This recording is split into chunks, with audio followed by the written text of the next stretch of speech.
Hey guys, Andrew, City Limits Homestead. If you like the videos, please like, subscribe, hit that bell notification so you guys get notified when I put new stuff up. Today's kind of a busy day. I got the tractor back. Right there she is. Just had to hillbilly unload this thing, I guess. Don't mean to offend anybody, but had to borrow my neighbor's driveway. I had it right there on the front, so unloaded it with the ramps right into the driveway, pulled it in the garage. We're gonna get some work done on it today, so let's get going. So guys, I don't want to unload all of that off the trailer right now. I've got 10 55-gallon drums on there. What I'm using those for is another video. I've got a bunch of T-posts to go around the garden in the bed of the truck. So I'm gonna move the truck, put the truck and trailer up here in the driveway, and then I'm gonna show you what we're gonna do to make this a little bit easier to move it. All right, guys, we got her up on the stand there. So we got some work to do on it. I know.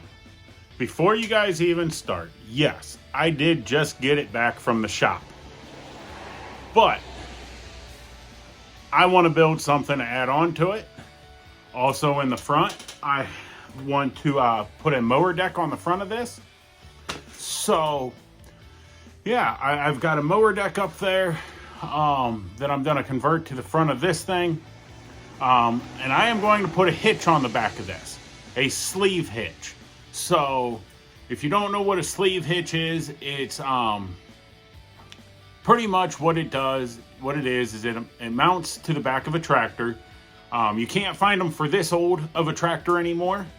If they even had them for these, I don't know. But what I plan on doing is taking some steel, welding it together, and making it look like a sleeve hitch. So anyhow, a sleeve hitch is where it'll accept a 2-inch receiver for like a trailer hitch. I can put attachments on it, like a landscape rake, just odds and ends stuff that I'm looking at purchasing, but I can't purchase it until this is done. So what we're gonna do is we're gonna build this sleeve hitch. I'm gonna try and record as much as possible. I got my steel about a month ago, and then the tractor wasn't working right for me and I had other things happen. So I did have them pre-cut all of my steel. I had them drill the bar that I've got to use, just to make it as simple and easy as possible. So if you guys have a place around you, I got my stuff over at East Sparta Steel. So work with those guys if you're here in the Ohio area, or if you're close to them. But so yeah, I've got a plan. I've got it drawn on a piece of paper. I would show it to you guys, but it's in the car, and Megan took off with the car. She had some things to do today, so we're gonna do it right off of my mind. Now, guys, just a reminder, I do things the way I think that they should be done. I'm not saying this is how you should do it. You do what is easiest for you. That's the way I'm doing this stuff. So first thing I'm gonna do is I've got a 12-inch bar here that is 1/4 inch by 1 3/4. I don't want it stuck good and tight in there. I need to bring it out so I can swivel it when I put a bolt in there. So I'm going to bring you guys a little bit closer here, and I'm going to show you how I'm going to put this hole in it. All right, guys. So if I wanted to, I could take off the tires and all of that, but all I got to do is figure out where I want this hole and mark it with something. Is it the best to use pocket knife? I don't know, but you know what? It is what it is.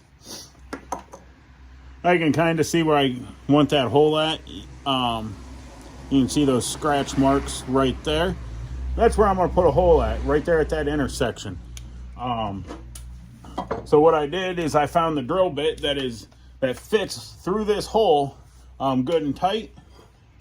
I will take and just do a little bit to find center, so I can find an easy center on that. Well, let me grab a punch. So I couldn't find an actual punch, but I grabbed a screw. This will work because all you're trying to do is get a mark on it to where your drill bit doesn't want to walk on you. So there we go.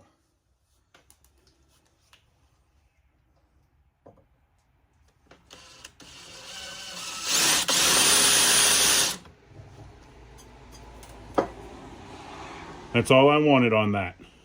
Right there, just that little divot. And now I will go in with a smaller drill bit and drill out the rest. Now that I got my hole drilled in these two, all I did was I lined them up real good like this. And after I had the first one done, I made a mark on the second one. So that way I knew where I wanted it.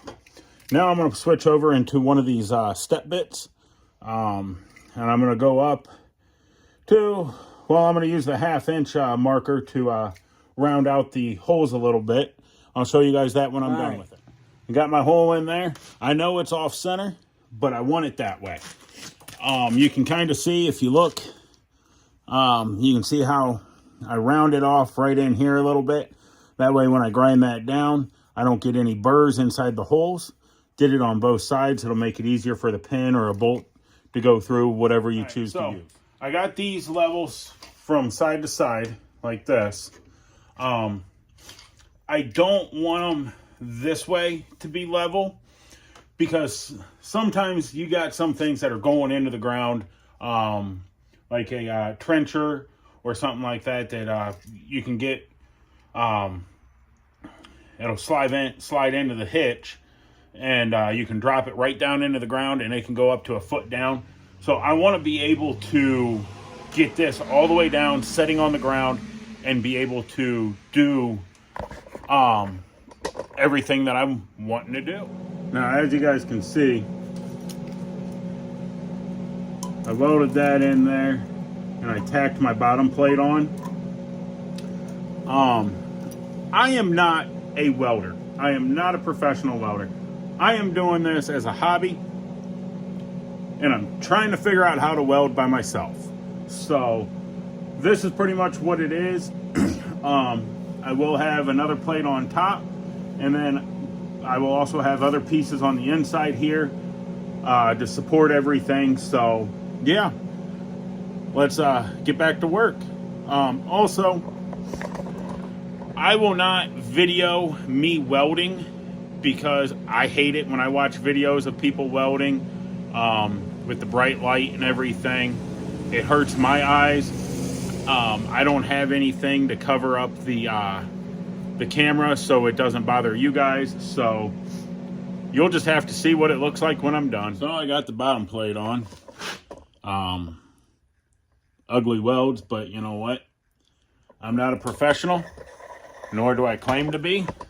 So I'm doing what I can do. But if I take and right here, it ain't coming off from what I can tell, and that's pretty hard hit. So yeah, it's holding. See, I told you I got some ugly welds, but it's gonna hold, I think. The more I'm doing it, the better it's looking. So yeah, so pretty much right now I just made a bowl. I did on the inside, I drilled a couple holes. You'll see what those are for, so stay tuned. But yeah, so I could have stopped the plate that I've got the holes drilled in there on the bottom. I could have put that on top let's get you guys back up here. I could have put that on top and just stopped at that, but because I'm not a very good welder, I want to make this as strong as possible. So if half of the welds hold and I've got twice as many, that means it should all hold together, right? It must have been somebody like me that can't weld very good that made the grinder. If you look at this, those actually don't look too bad there on the outside. So a little bit closer look. There you go. Not horrible, but it ain't the best. But hey, like I said, you can grind it. Alrighty, guys.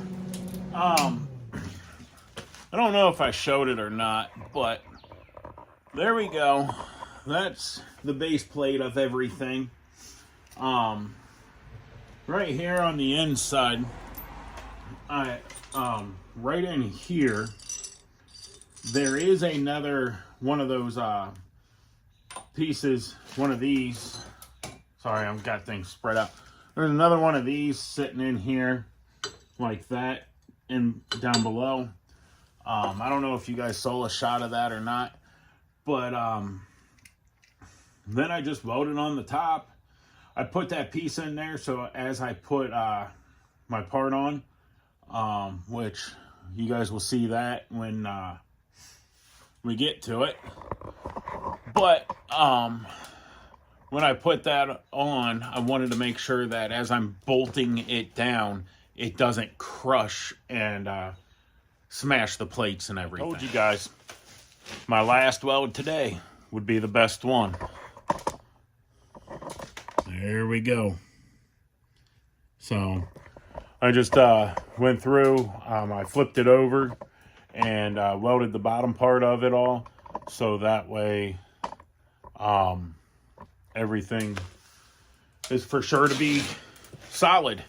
I've hit it quite a few times with a hammer and nothing's come apart, so I think I've got good penetration on it all. So yeah, I'm gonna grind it off and then we'll jump to the next step. Alrighty, guys, so now we're getting somewhere. Got it right there. All that is a Kurt all-terrain vehicle hitch. It bolts on. You can put a bolt through here if you wish. I decided not to. That way I can hook up a wagon kind of easy if I'm not pulling a bigger trailer. So now I've got this bar up here. Put a bolt through there. We got to connect these two because this is how everything raises and lowers. Well, guys, we got it. Figured out how to attach it. Probably just a temporary attach right now to get the for the height adjustment, but then I will probably come up with something a little bit better in the future. But yeah, let's check it out. There we go. Can raise it and lower it. So yeah, I'm pretty excited that I got this done. So hopefully you guys like this. There was a bit of welding. It did turn, you know, I didn't show the welding because I don't have the right lenses to cover up for you guys. To me, that is a safety thing. So, but we got this done. Make sure you guys like, subscribe, and hit that notification button so you guys know when the next video comes up. Remember, when we hit 250 subscribers, I will be doing a random drawing for somebody to get a free t-shirt. We hit 50, so I keep checking, I keep hoping. Guys, let's get this stuff out there. Send it to a friend, send it to family, and then let's get them into it as well. So until next time, have a good one.